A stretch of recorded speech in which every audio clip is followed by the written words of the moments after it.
Hafa Day, everybody, and Hafa Health is the segment where we come to you with our friends at FHP Health Center and a return visit, a repeat, not offender, but a repeat lender of wonderful health knowledge is our friend Dr. Moping Tham. Doc, welcome back to the show. And I got to tell you, so much good information and so much positive feedback on your rock around the clock exercise technique. People love that, so thank you.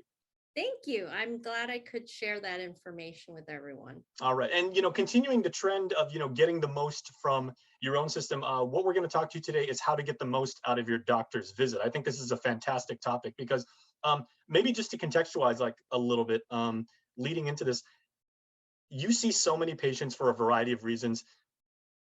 How many of them do you think, some of them show up scared, some of them maybe show up when, a little bit later than they probably should have and everything? How do we actually get the most out of our doctor's visits?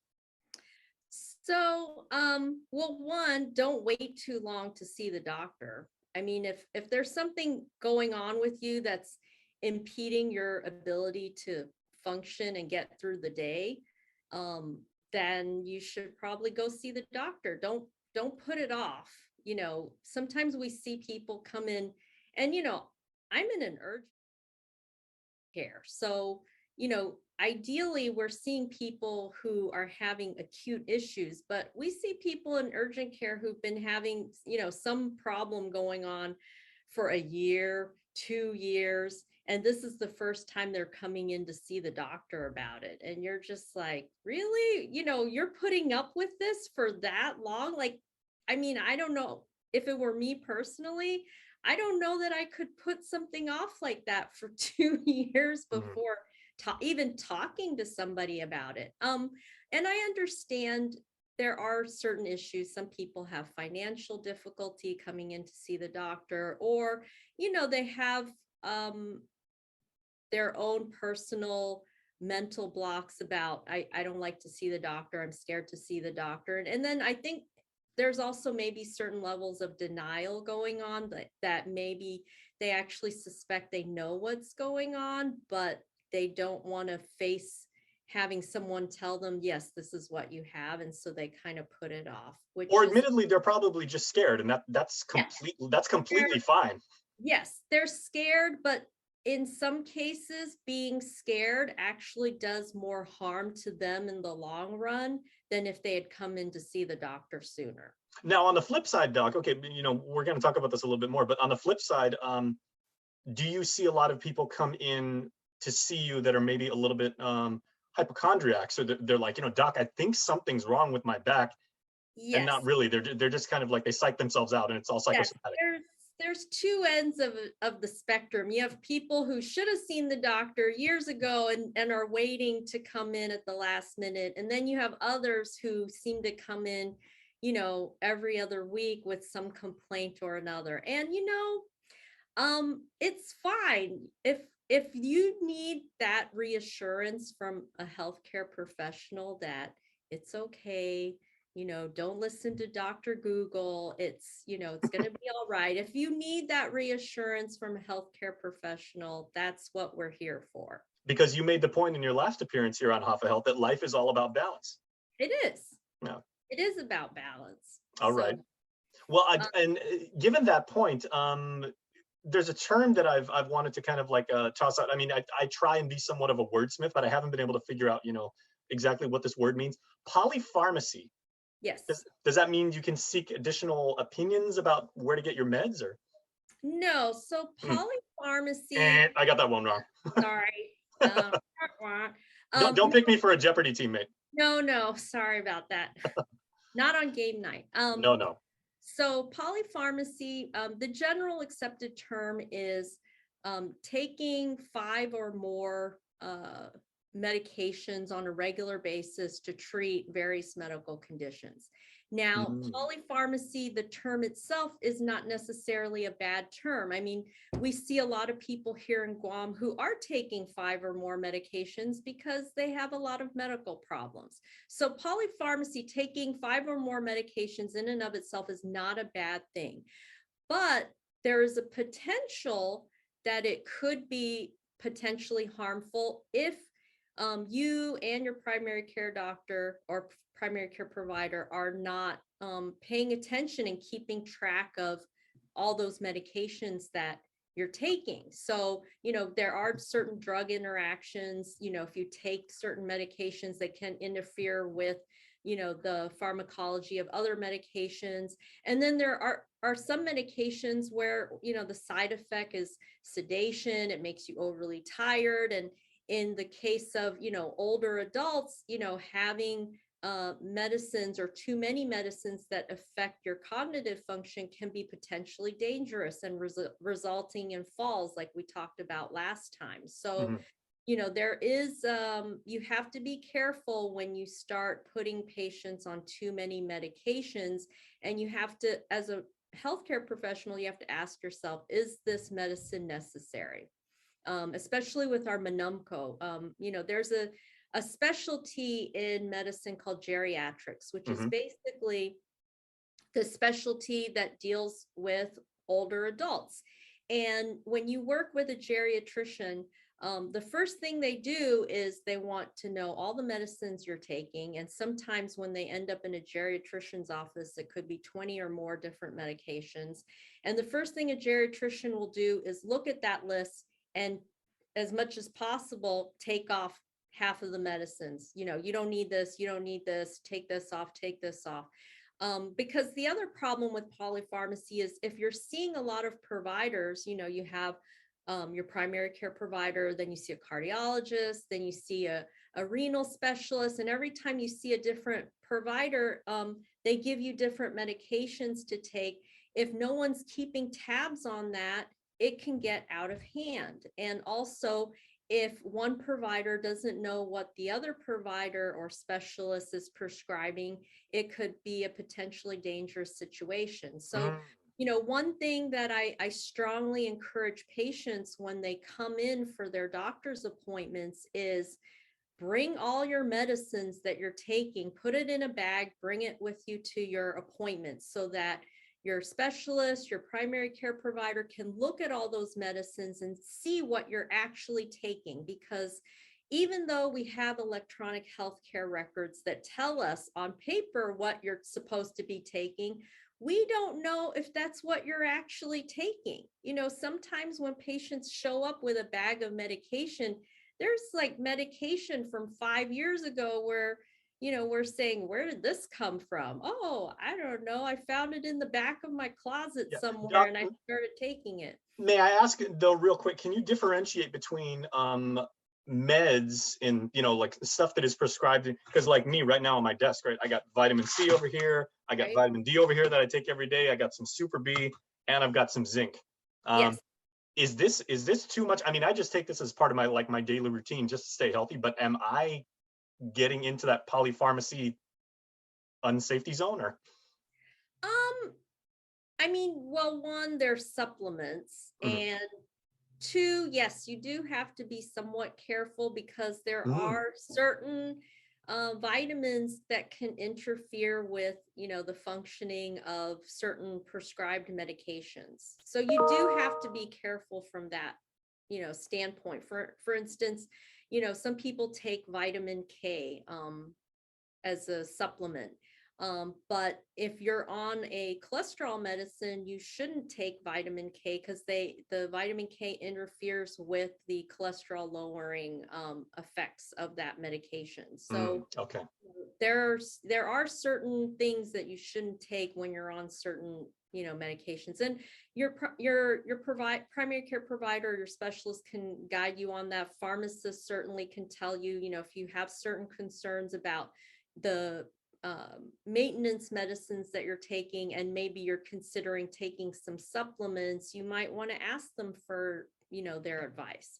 A lot of times I'll have patients coming in to urgent care with, side effects as a result of starting some new health, supplement that they ordered online. And, they'll ask me, Doc, do you know about XYZ supplement? And, there's so many supplements out there, I wouldn't have heard of half of them. So, I'm grateful when they can show me what they're taking, and I can look up the label and see what it is, and see, what possible side effects some of these, supplements can cause. So, the more you let your provider know what it is you're taking, even if it's supplements, the better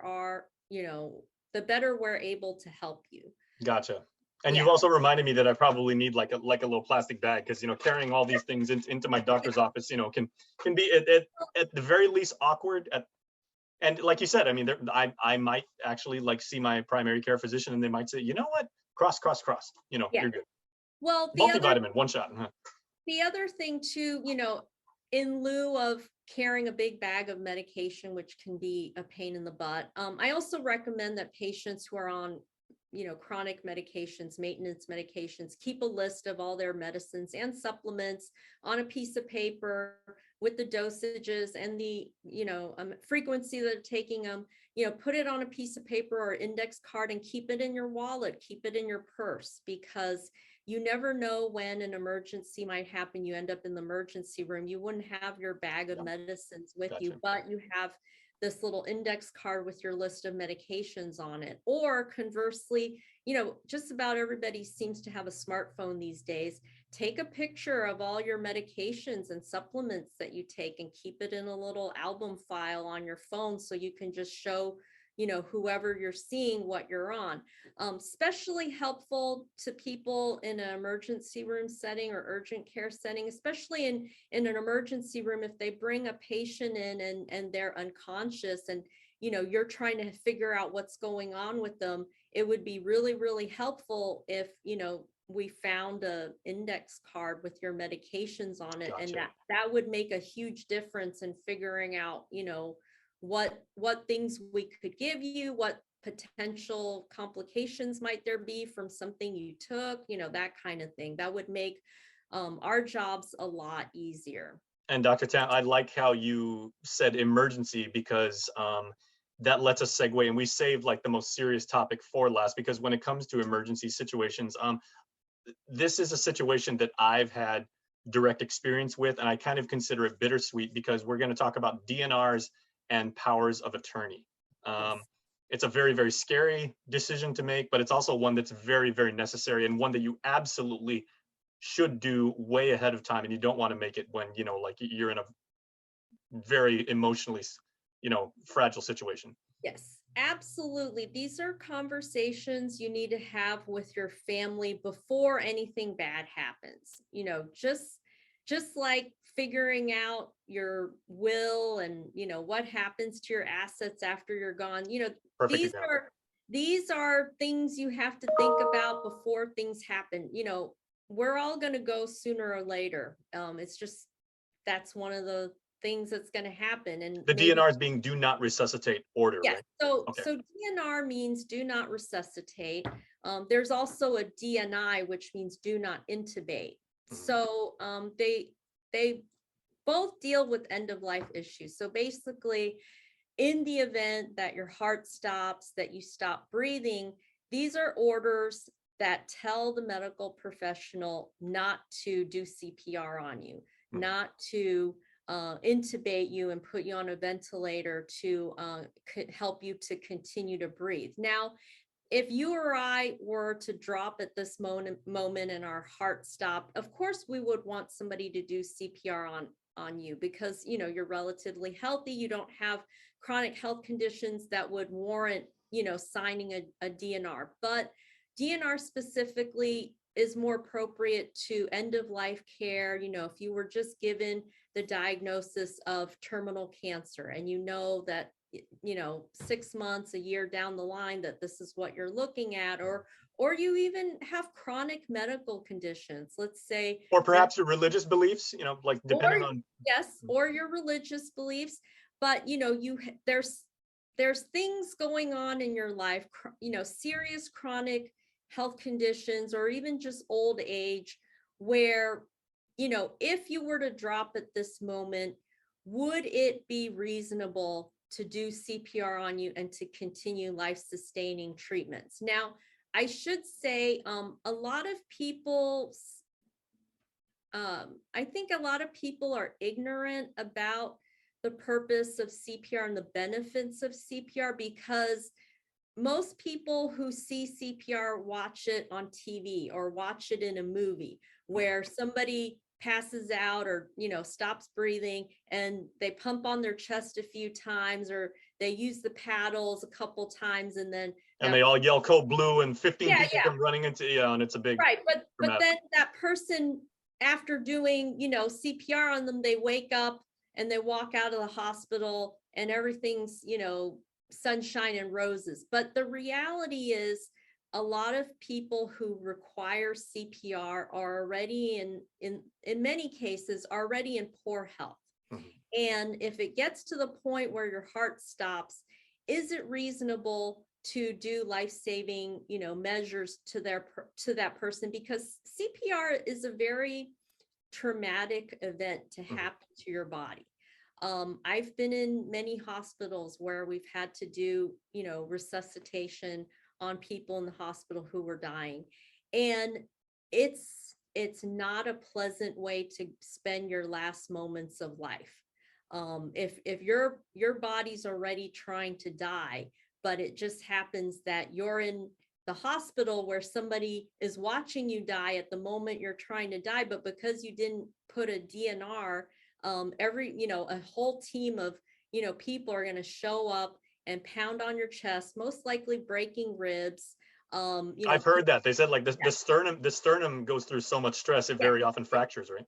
It does. And, all these people pounding on you, injecting tubes in you, in some cases intubating you. It's very traumatic. And if you're an elderly person with a lot of health conditions and your body is just trying to die, but you just happen to be in a situation where people are actually, present at the moment you're dying, and then they're doing all this stuff on your body because you didn't make any orders that, if I'm passing away, I want you to just let me go. It's fine.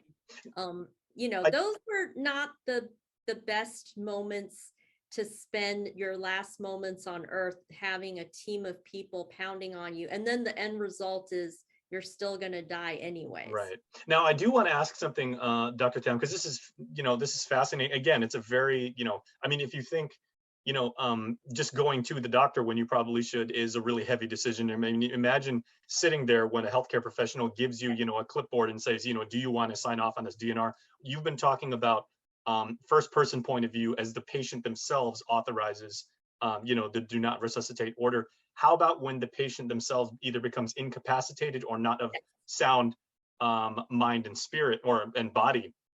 When a family member or someone who is the designated power of attorney has to make that call for the patient because at that point they cannot anymore.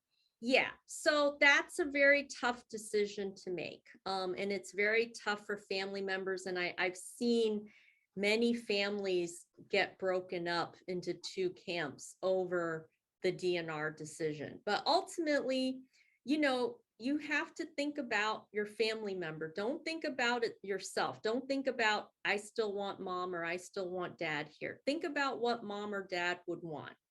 How is their quality of life going to be if, their heart stopped and they got resuscitated, but now they're in a coma and they could be in a persistent vegetative state for who knows how long? Is that really how they would want to continue being on earth? We have a lot of great medical technology and great techniques to try to keep people alive for as long as possible. But does that mean we should use all those resources indiscriminately without thinking about things like quality of life or what the patient themselves would want? And so that's why it's so important for not just patients, but patients talking together with their family members about these issues. If you have strong beliefs about how you see things happening at the end of your life, I don't want to be a vegetable and on a ventilator forever and a feeding tube. You need to make those wishes known, and that's what a living will is.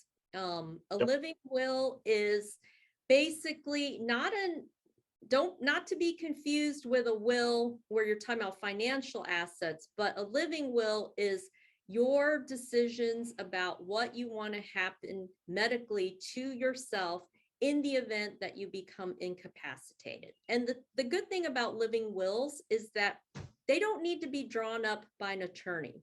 You can go online and download a living will and write down, whatever your personal preferences are for your end of life choices. And you just need, a couple people to witness it for you. And that should hold in a court of law in most places. I've heard that. Yeah. Even in Yes. your own penmanship. I mean, that's legally binding.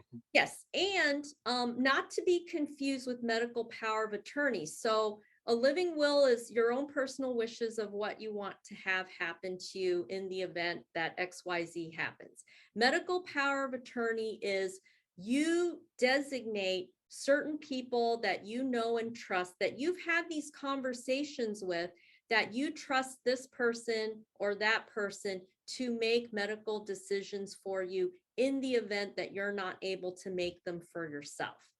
And again, that doesn't have to happen through a lawyer. You can download these papers online and sign them and designate the people that you want and just have a couple people witness it. And again, that should hold in a court of law. So those are, even if you haven't made up your mind about the DNI issue, at the very least, have a living will, have a medical power of attorney, and have these conversations with your family members about what you would like or not like to have done to you in the event that you become incapacitated, in the event that you have a terminal illness where it doesn't look like, they're going to be able to, put you in remission or reverse your chronic illness, that eventually you're just going to pass away. What are those choices that you want to have happen to you towards the end of your life?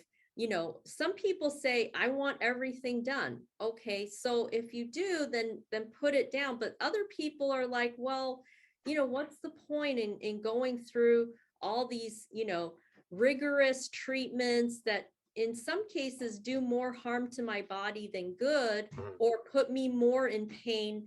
And I spend, my last days not at home with my family, but I'm in a hospital around strangers, especially with COVID now. They won't let family members in to the hospital. So essentially you're going to be, on your own towards the end of your life. And that's not a great thing to be in. But again, I'm not trying to encourage anybody to go one way or the other.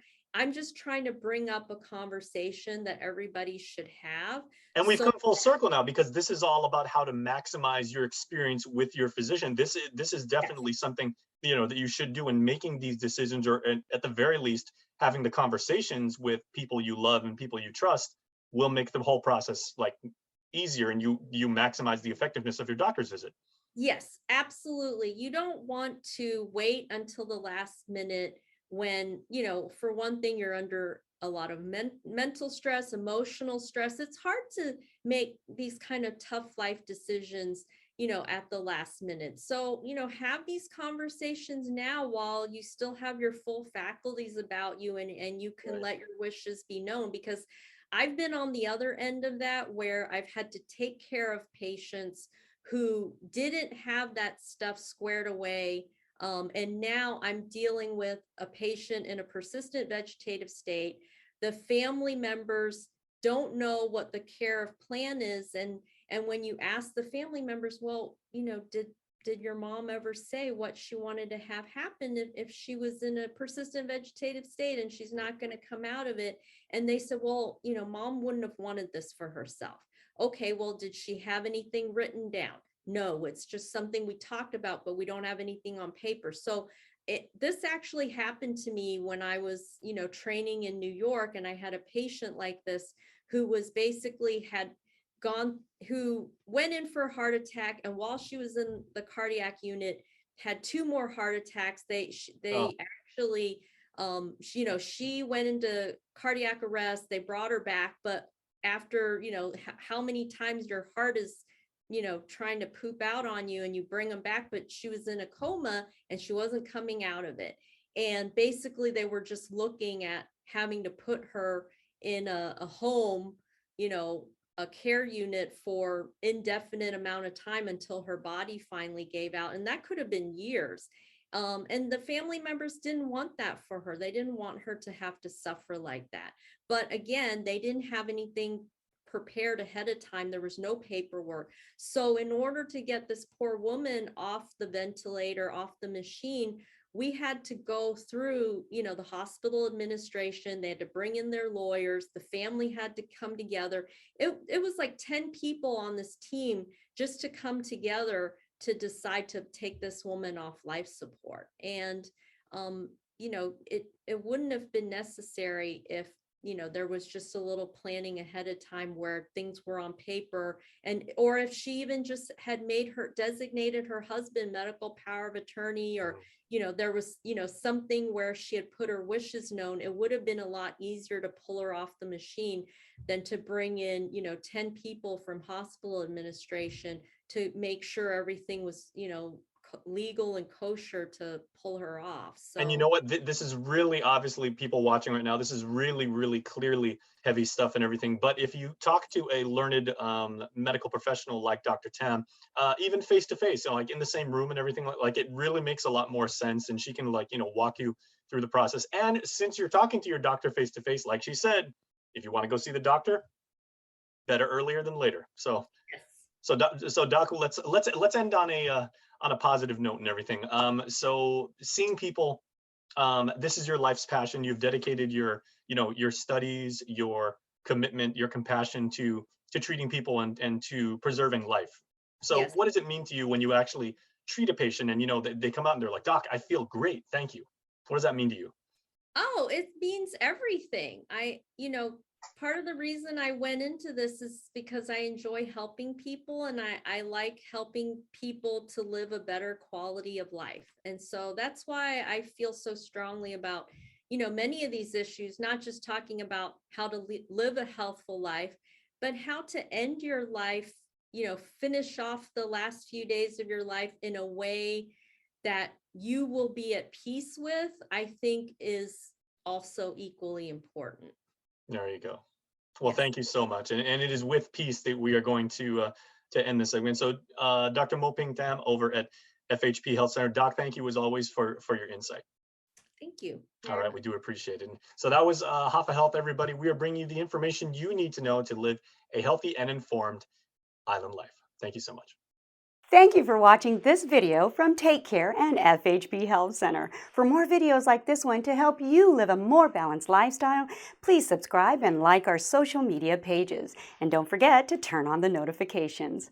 For more information about Take Care and FHP Health Center, please go to takecareasia.com.